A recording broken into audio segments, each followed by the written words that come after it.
tal, amigos televidentes de su programa Polos Opuestos? Un gusto y un placer que estén en nuestra sintonía cada semana. Hoy tenemos un tema a tratar y para ello pues tenemos la presencia del doctor Omar Guerrero, ginecólogo y obstetra con más de 15 años de experiencia en el ramo. Con él vamos a hablar acerca de la infertilidad, un tema que de seguro preocupa a muchas parejas que no pueden concebir, un tema que seguro tendrán muchas dudas e inquietudes. Bueno, vamos a tratar en este programa de canalizarlas a través de nuestro invitado. Doctor, un gusto que esté en el panel de Polos Opuestos. El gusto es mío. Muy bien, doctor. Antes de entrar en materia, si fuera tan amable para nuestros amigos televidentes, ¿cuál es el concepto clínico, médico, profesional que existe acerca de la infertilidad? Bueno, nosotros definimos, los ginecólogos definimos como infertilidad a toda paciente con la incapacidad de concebir. Después de haber tenido un matrimonio, por ejemplo, después de un año de matrimonio, de relaciones sexuales continuas, y a eso definimos como infertilidad, o sea, la incapacidad de esto, de larga data, de una pareja. Obviamente que hay varios tipos de infertilidad, pues, ¿no? Lo que usted toca es un tema interesante para compartir con nuestros amigos televidentes. Generalmente, por desconocimiento, por ignorancia, se ha culpado a la mujer de que es la culpable de no procrear, cuando también la ciencia determina que en muchas ocasiones es el hombre el que no puede. Exactamente, tenemos un porcentaje de, al menos en lo que corresponde en América Latina, se estima que el 21% de las causas de infertilidad es el varón, ¿no? Obviamente acogiendo también a un gran porcentaje, a las mujeres en este caso un 40%.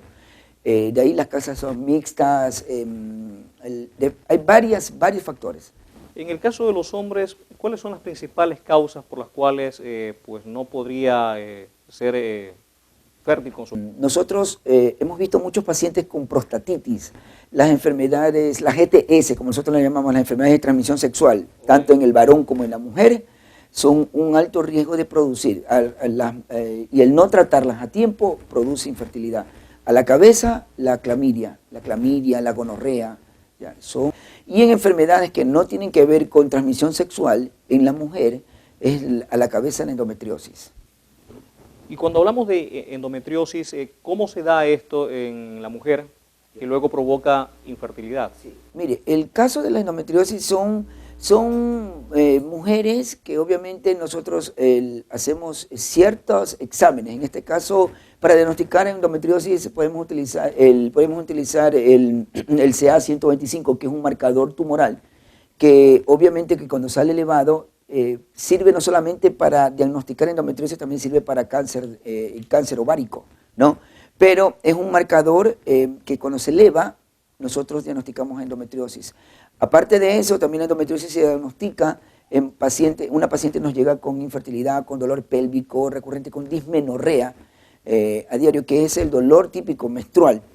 Entonces, a esa mujer nosotros hacemos estudios, aparte de encasillarla y elaborarle una laparoscopía diagnóstica, que también la endometriosis es tanto por medio de laboratorio como por medio de diagnóstico, en este caso por medio de laparoscopía, se puede llegar a establecer. También las causas de infertilidad producen obstrucción de las trompas. La endometriosis obviamente está en todo el aparato genital femenino, a la cabeza, las trompas, el ovario, útero, ¿no? ¿Con qué nivel se sale avante en este tipo de enfermedades con el tratamiento adecuado? Le comentaré que en los casos de infertilidad que yo he visto aquí en la ciudad de Milagro, la mayoría son por endometriosis. La mayoría son por endometriosis, un mínimo porcentaje por enfermedades. ¿La endometriosis es curable, es tratable, dependiendo del grado en que se encuentra? Es tratable. Es tratable. Obviamente que si logramos a esta persona lograrla que salga embarazada, que procree esta mujer, obvio que se va a revertir el cuadro, porque sería como estar dando sustitutos hormonales, porque el embarazo obviamente va a inhibir la endometriosis. Ya, perfecto. En todo caso, sí hay esperanzas de poder tratarla, sí, y que pueda concebir, obviamente. Sí, ahora, las parejas son a veces manipuladas por varios profesionales, están del ámbito no ginecobstétrico, ¿no? Por ejemplo. De médicos generales. No estoy menospreciando a los médicos generales. Yo también fui médico general y sigo siendo médico general. Tuve la oportunidad de hacer una especialidad, en este caso lo que es ginecobstetricia, que me ayudó a desempeñarme en este campo. Pero cuando son manipuladas y maltratadas, llegan a nosotros ya mucho tiempo. Recordemos que la infertilidad es una cuestión contra el tiempo, ¿ya? Por ejemplo, una paciente, nosotros, al menos en lo personal, lo que yo he logrado aprender y rescatar, tanto de las clínicas de infertilidad, es seguir un protocolo. Nosotros tenemos un protocolo, aparte de la historia clínica que nos llena a nosotros de mucho, nos sirve de mucho. Nunca olvidemos la clínica, todos los ginecobstetras debemos de seguir la clínica. La clínica de la paciente, seguir el examen de Papa Nicolau, ecografías transvaginales. Exactamente, sí. Pruebas hormonales que son específicas en cada día de la regla. O sea, hay unas pruebas marcadores hormonales que se hacen a los 2 o 3 días de la regla y otros marcadores que se hacen al día 21 de la regla, que son pruebas de despistaje. Descartar también algunas malformaciones congénitas con esto. La histerosalpingografía, que es otro medio diagnóstico. Se me ocurre también, yo en lo personal hago examen del moco cervical, el test de la filancia, no hay que descartar eso, la temperatura basal, todo eso influye. Obviamente hay que hacer también el estudio al hombre, porque no solamente a la mujer, como dije al principio.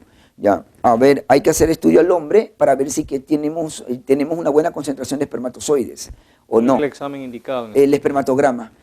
Más cultivo y antibiograma del mismo. No solamente mandar el espermatograma, también hay que hacer cultivo y antibiograma del mismo. La histeroscopía, que es un método diagnóstico donde podemos determinar si que la cavidad uterina está apta para albergar el huevo fecundado, que es el óvulo más el espermatozoide. Si se determina que no es así dentro de la cavidad, ¿cuál es el tratamiento a seguir? Dependiendo de la patología que veamos, por ejemplo, pueden haber miles de patologías en útero, ¿verdad? ¿No? Hay bastantes patologías en útero, como desde el útero bicorne, el útero bidelfo, vemos también que hay obstrucciones de trompas, porque todo eso podemos ver con la histeroscopía. ¿Serían tratamientos quirúrgicos o también...? La mayoría son quirúrgicos, cuando hay patologías congénitas. Pero obvio que hay que descartar también, hay que hacer estudios genéticos a veces en pacientes que nos han llegado con síndromes que están encasillados, o sea, se me ocurre, Klinefelter, ¿ya? Síndrome de Turner. Ya, son pacientes que no, primero, antes de esto, tenemos que ver el genotipo de los pacientes, ¿no? Para poder determinar si podemos a esa mujer embarazarla o no, ¿ya? Hemos tenido la experiencia en el hospital de diagnosticar. Por ejemplo, en lo que va del año yo tengo un síndrome de Klinefelter y un síndrome de Turner, que son bien raros. O sea, son patologías genéticas, ¿ya? Que a veces pasan desapercibidas, ¿ya? Por ejemplo, hay rasgos femeninos que presentan en un aspecto masculino de una persona, ¿ya? Entonces hay la estatura de la paciente, hay ginecomastia, o sea, presencia de mamas. Entonces todo eso nos da para pensar de que aparentemente hombre es una mujer, cromosómicamente. Entonces son pequeños detalles, pero no apartándonos del tema de lo que es infertilidad, porque a mí me apasiona el tema de infertilidad. Doctor, hagamos una breve pausa. Vamos a desconectarnos un momento de nuestros amigos televidentes. Luego de la misma continuamos con esta amena entrevista. Anoten, cojan apuntes y pues hay tratamiento para la infertilidad. Vamos a conversar a profundidad sobre este tema con el doctor Omar Guerrero luego de la siguiente pausa comercial.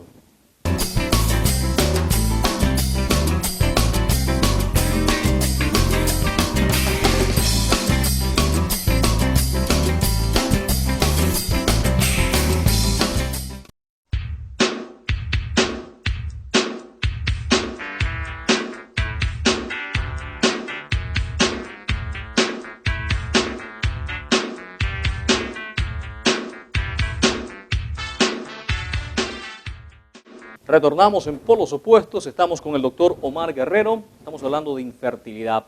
Estábamos conversando detrás de cámaras, doctor, acerca de las fases de infertilidad. Usted mencionaba que existían 2 fases, primaria y secundaria. ¿Cómo se dan estas fases? ¿En qué condiciones se dan? Hay una clasificación que se basa en primaria y secundaria. Obviamente la primaria es cuando hay pacientes que no han logrado salir embarazadas. Y secundaria, obviamente, pacientes que lograron salir embarazadas y luego de un periodo de tiempo intergenésico se les hace difícil salir embarazadas. Pasan 2 años, 1 año, 3 años, y en pacientes que ya tuvieron un bebé, ¿sí? También hay que tomar en cuenta de que hay pacientes que se han vuelto a casar y obviamente quedaron sensibilizadas, porque si el tema de infertilidad podemos hablar toda la noche sobre infertilidad. Por ejemplo, el espermatozoide sensibiliza a veces. Hay casos de infertilidad, pero es por causa del esperma mismo. O sea, quedan sensibilizadas, hay una teoría que dice que quedaron sensibilizadas para el primer esposo, ¿no verdad? Cuando habla de sensibilizadas en el primer esposo, ¿a qué se refiere exactamente? O sea, ¿que no pueden concebir con él? El esperma del primer esposo logra como, dejó como un DVD dentro de la mujer, quedó grabada en su memoria genética, ¿no?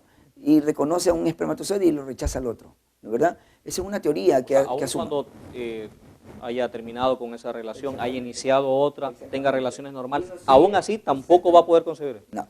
Entonces, ¿qué es lo que hay que hacer? O sea, obviamente hay que verificar, hacer estudios de la citología vaginal, aparte del Papa Nicolau, el moco cervical, si no hay o no, hay algún otro, porque también hay que ver si la alcalinidad o la acidez de la vagina para poder albergar, porque también los fluidos vaginales pueden matar al espermatozoide. Entonces, si lo matan al espermatozoide, obviamente, un solo espermatozoide es el que llega a fecundar. 1 o 2, a veces cuando salen el problema exactamente de los millones que hay, que hacen como una pirámide, ¿no? Para poder hacer que lleguen a uno. Y llegan al tercio medio de la trompa, que es donde se produce el fenómeno que nosotros le llamamos como fecundación, que posterior a ello recorre el huevo fecundado y se anida, y se produce el segundo proceso para poder llegar a la concepción, que es la anidación, que es el introducirse dentro del huevo fecundado, la mórula que nosotros llamamos, dentro del endometrio, para albergar así, de nuevo, después de 9 meses, a un producto.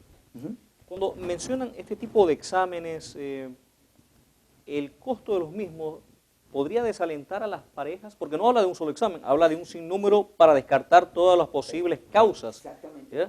Al menos dependiendo del protocolo y la clínica que usted menciona. Exactamente. Aquí hay varios tratamientos para poder a una mujer quedar embarazada. O sea, si no lo podemos a lo natural, como Dios nos mandó, entre una relación sexual entre hombre y mujer, pues vienen los otros métodos aleatorios que vienen aquí, ¿no? O sea, desde el más sencillo, que es la inseminación artificial, la capacitación citoplasmática del espermatozoide, también hay la fertilización in vitro, de ahí viene el IPSI, que también es otro método más sofisticado. ¿Podríamos definir para nuestros amigos a breves rasgos inseminación artificial, fertilización in vitro y el tercer caso que usted menciona? Sí. O sea, por ejemplo, la inseminación artificial obviamente es coger un grupo de espermatozoides después en este caso, de la masturbación del hombre y colocarlos dentro del útero de la mujer, no solamente de la vagina. Hay que entender que es vagina y que es útero, ¿no verdad? Es dentro del útero de la mujer.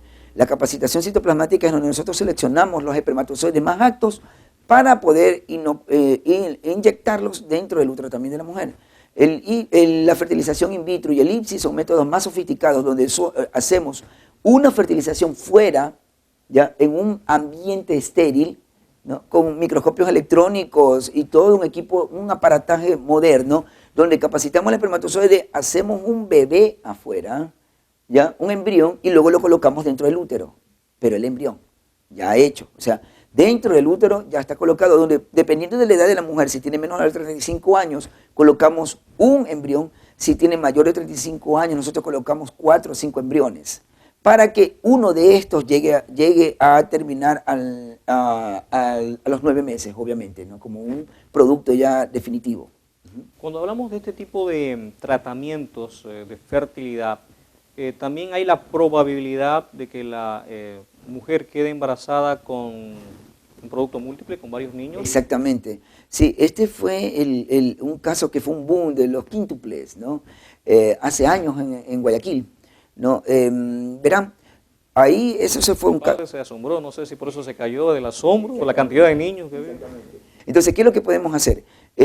Aquí estos tratamientos son costosos, eso sí hay que estipular. O sea, Los tratamientos de fertilidad, una que es constancia, perseverancia y el costo, ¿ya? Cuando habla de constancia y perseverancia, ¿cuál es el tiempo, si lo podemos determinar, entre que llega la consulta del profesional, se hacen los respectivos exámenes y hay una esperanza dentro de la concepción? No se puede hablar de tiempo en este caso. Si hay mínimos y máximos, ¿cuáles son los máximos? Nosotros vemos, por ejemplo, a menos un año y medio, ¿sí?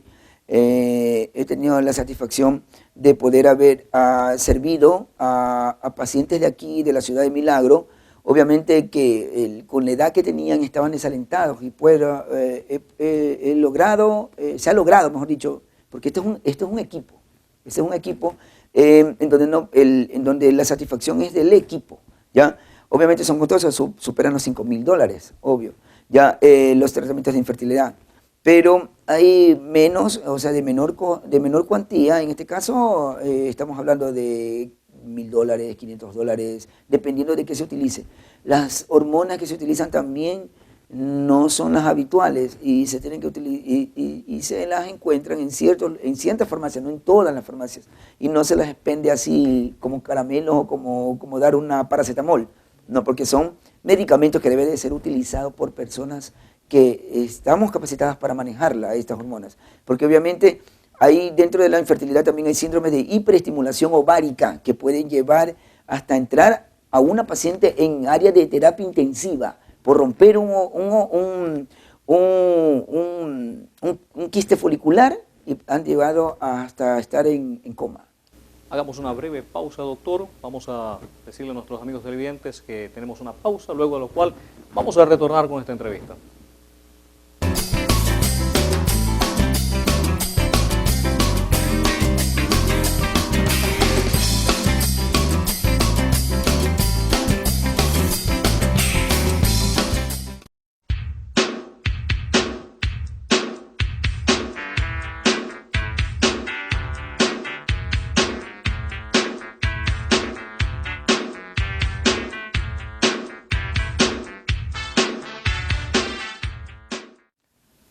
Amigos televidentes, seguimos en polos opuestos. Queremos compartir con ustedes el conocimiento, la experiencia del doctor Omar Guerrero en el área de ginecología, en el área de tratamientos para llevar a feliz término la concepción de un nuevo ser. Estábamos conversando en los capítulos anteriores del programa acerca de los tratamientos de fertilidad y también de las complicaciones que podían tener las personas, las mujeres más que nada, cuando están en esta serie de tratamientos que se les hace para descartar. Ahora, de su experiencia aquí en la ciudad de Milagro, también nos comentaba fuera de cámaras, hay un número bastante considerable de pacientes que tienen problemas de fertilidad. Sí. De lo que usted ha auscultado, de lo que usted ha revisado, ¿cuáles son las posibles causas para que en una ciudad aparentemente normal exista un número considerable de parejas con este problema? Habría que hacer un estudio, porque conversando esto de aquí, porque nosotros hacemos foros con colegas que estamos en el mismo campo de la ginecología y de la infertilidad, nosotros hemos dado cuenta que hay no solamente un alto índice de mujeres infértiles aquí en Milagro, sino que también se le atribuye a los pesticidas que utilizan, ¿ya? Porque recordemos que esta zona es agrícola, ¿no es verdad? ¿No? Es decir, entonces tiene mayor incidencia en el área rural. Exactamente. Y he visto altos casos de niños con malformaciones congénitas. Es asombroso. Yo estimo que por lo menos un 7 a 8% de los pacientes que llegan a la consulta en el hospital, de los pacientes que llegan de la zona rural, ese 7% salen con malformaciones congénitas. Obviamente por desconocimiento, porque los derivan muy tarde, los pacientes campesinos se hacen ver muy tarde y llegan a las 30, 35 semanas ya cuando no podemos hacer nada. Obviamente, o poder ayudar a ese paciente a decirle y adecuarlo. Y la mayoría de ellas es por síndrome de Down. El síndrome de Down hay bastantes aquí, de los pacientes de la zona rural, obviamente, no de la urbana, sí. Es preocupante lo que menciona el doctor, ya que pues la mayoría de ellos, una región agrícola como se justifica, tenemos también poco conocimiento, poca cultura de lo que debemos utilizar para protegernos cuando utilizamos químicos. Muchos de ellos están vedados por las organizaciones internacionales de salud la mayoría de ellos que utilizan glifosato, que ha sido condenado en los países industrializados y que lamentablemente todavía pues persisten acá con las secuelas que usted menciona. Dentro del tratamiento, doctor, usted hablaba de un equipo. Quiero pensar cuáles son los problemas que afectan o cruzan por la mente de la pareja cuando han insistido durante varios años, varias semanas, tiempos, y no han podido concebir. ¿Cuál es el tratamiento, no sé si la palabra correcta sea psicológico, por los problemas emocionales que van a sufrir, las fisuras que se pueden provocar al sentirse frustrados, al no tener hijos? Exactamente, termina con la ruptura matrimonial, aparte de eso, porque le mencioné que era un equipo. Hay médicos ecografistas, hay médicos colposcopistas, hay médicos cirujanos, ginecólogos dentro de este campo. Aparte de eso, los citotecnólogos que preparan las muestras, obviamente, los citólogos, los laboratoristas que nos preparan tanto al óvulo como al espermatozoide, porque es como en una burbuja estéril que se hace todo este procedimiento, con microscopios electrónicos, las aspiraciones por medio de ecografía, con el cirujano, medio laparoscópico, las aspiraciones de los óvulos, para poderlo fecundar afuera, obviamente para hacer el embrión, ¿sí?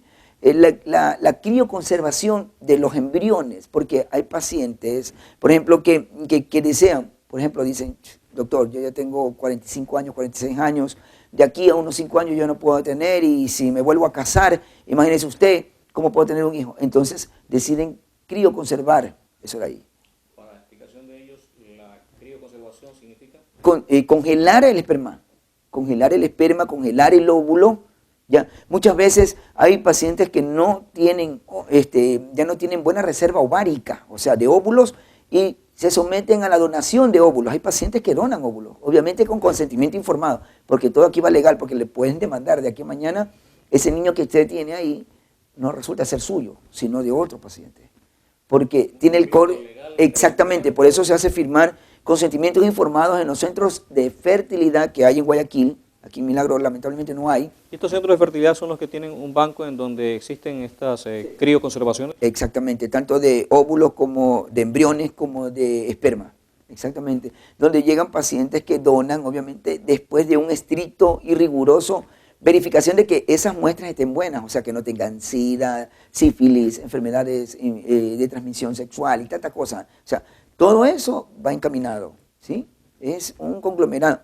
Incluyendo también al psicólogo dentro de estas parejas, porque no siempre se logra tener una concepción en una pareja infértil. Si ya hicimos todo lo humanamente posible, hay que ponernos la mano al pecho los médicos y reconocer y no verlo esto como un motivo de lucro, sino que también poder decir, ¿sabe qué? Usted no puede concebir y someterlo, y ahí donde entra el psicólogo, donde le sugiere la adopción de los bebés, ¿no? Porque hay muchos niños que necesitan padres. Hagamos una breve pausa, doctor. Vamos a decirle a nuestros amigos televidentes que tenemos una pausa, luego de lo cual vamos a retornar con esta entrevista.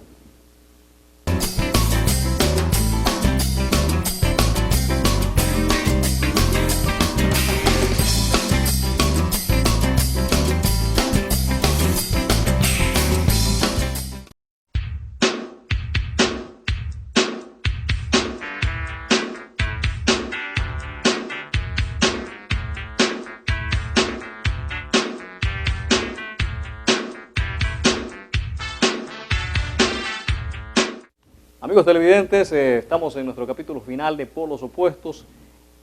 Muchos temas referentes a la infertilidad. Creo que habrán muchos más que quedarán en el tapete, pero queremos abordar la mayoría de ellos con el doctor Omar Guerrero.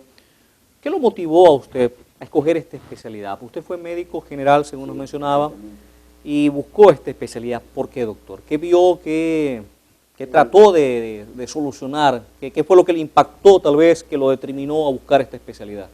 En sí, la forma de la expresión, o sea, ver a un niño nacer es la experiencia más maravillosa que puede haber. O sea, lograr el producto de un tratamiento y de una concepción y de 39, 38 semanas de gestación y lograr sacarlo es una experiencia sin igual. Escuchar el llanto de un bebé para mí es música para mis oídos. He llorado también de felicidad, he llorado de tristeza cuando se ha tenido que perder un bebé, así como la satisfacción. O sea, es algo muy grato, muy grato. Nos ha tocado operar a pacientes en donde se les entrega no solo 1, 2, 3 niños al mismo tiempo, y también es triste cuando nos toca ver a estos niños que uno logró traer al mundo por un tratamiento de fertilidad hace poco. Puedo mencionarlo aquí en pantalla. Tuve la satisfacción de lograr tener a unos gemelos preciosos, bellos, que tuvieron que partir hace poco. Fue de un accidente que hubo aquí y bueno, eso fue lamentable. Verlos y haberlos logrado y tenerlos vivos hasta 38 semanas y luego verlos en una caja fue tremendo. Al menos para mí en lo personal fue tremendo. Y eso sí me llenó de pena, en ese caso, de alegría cuando nacieron, obviamente, y de pena cuando los vi partir. Pero asimismo nos da motivo para salir adelante, para ver que otras parejas logren tener y llegar a la concepción. Es lo más bello y gratificante. O sea, el ver y explorar otros capítulos, en este caso el de la obstetricia, porque la ginecobstetricia tiene dos derivaciones, o sea, la ginecología y la obstetricia. A mí me encantan las dos, pero me inclino más por lo que es embarazos de alto riesgo y fertilidad, que es mi fuerte, ¿no? Y patología mamaria. Pero es esto, el gesto y cuando el padre te ve a ti y te dice, gracias doctor, se lo agradezco. Y ver a la madre y la sonrisa no tiene ningún costo, no hay dinero que pueda pagarte eso, ¿no? O sea, es algo tan gratificante, tan nutritivo para uno, para el alma más que todo. El alimento es el alma y el espíritu en este caso. Y eso para mí vale. Estábamos conversando también acerca de situaciones que son a veces especiales, ¿no?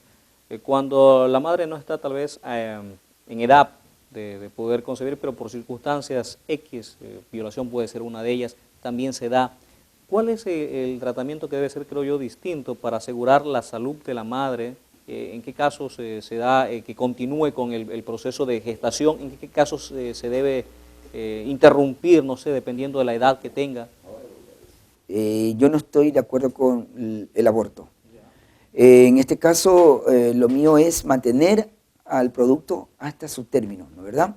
Pero ahí sí yo me pongo en la balanza y ver a la madre, en este caso, que fue objeto de una violación, eso es terrible.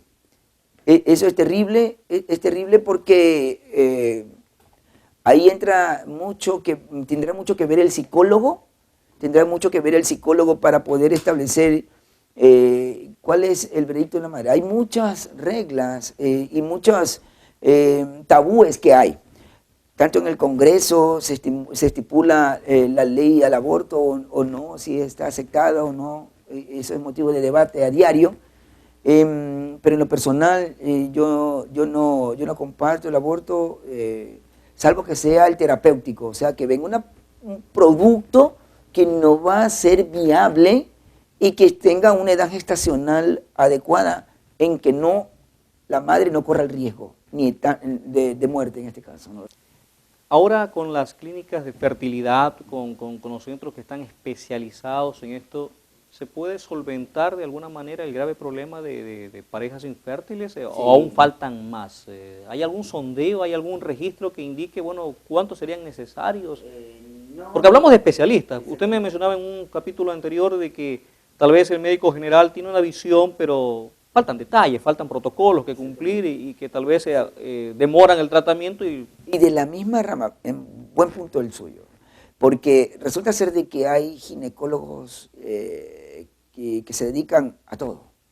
Por ejemplo, zapatero a tu zapato, yo digo siempre así.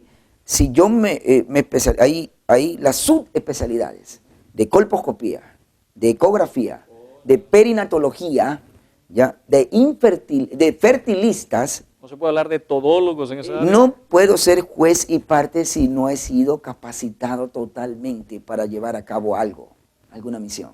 ¿Y una subespecialidad de esas, cuánto tiempo determina si hablamos de estudios? 2 años, de 2 a 3 años. ¿ya? Entonces, a eso voy. O sea, se tiene que dedicar de lleno. Yo sé que después viene la retribución. Obvio que es algo muy, muy, muy costoso. O sea, fertilistas, hay una rama, es de la fertilidad, los fertilistas son muy, muy pocos, ¿ya? Así como los colposcopistas, así como los ecografistas, sí hay. Pero debemos de tener, y hay otra subrama de la ginecología, que es lo que es patología mamaria, los oncólogos, gineconcólogos, ¿ya?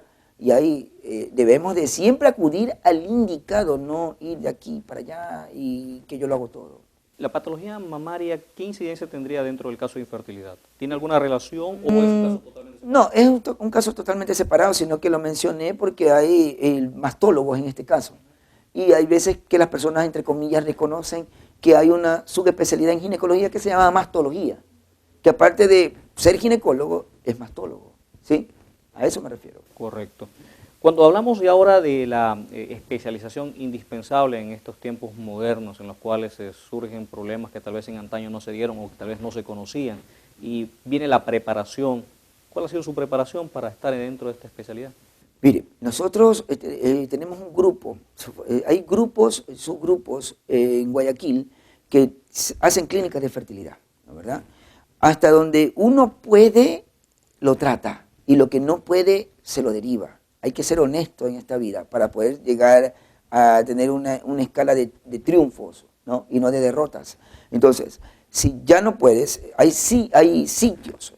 Y la preparación es a diario, o sea, dependiendo de quién te inculcaron y te direccionaron a establecer en qué campo te quieres desarrollar, ya tanto en la colposcopía, en la ecografía, en la mastología o en la fertilidad. Doctor, ha sido un gusto y un placer tenerlo aquí en el set de Polos Opuestos. Esperamos que no sea la primera ni la última vez. Nuestros amigos televidentes también creo que se han nutrido de de la experiencia y los comentarios vertidos en el mismo. Esperamos contar con profesionales de esta talla en programas sucesivos. Hemos tratado este tema por la singularidad del caso, porque hay muchas parejas que están atravesando esta situación, quieren una solución. Hemos tratado de abordar algunas de ellas en este programa. Esperamos que ustedes en casa puedan también conversar y pues también dirigir sus comentarios hacia profesionales especializados en el área. Esto ha sido un programa de Polos Opuestos, una contribución de Polos Opuestos a ustedes, nuestros principales protagonistas, el público.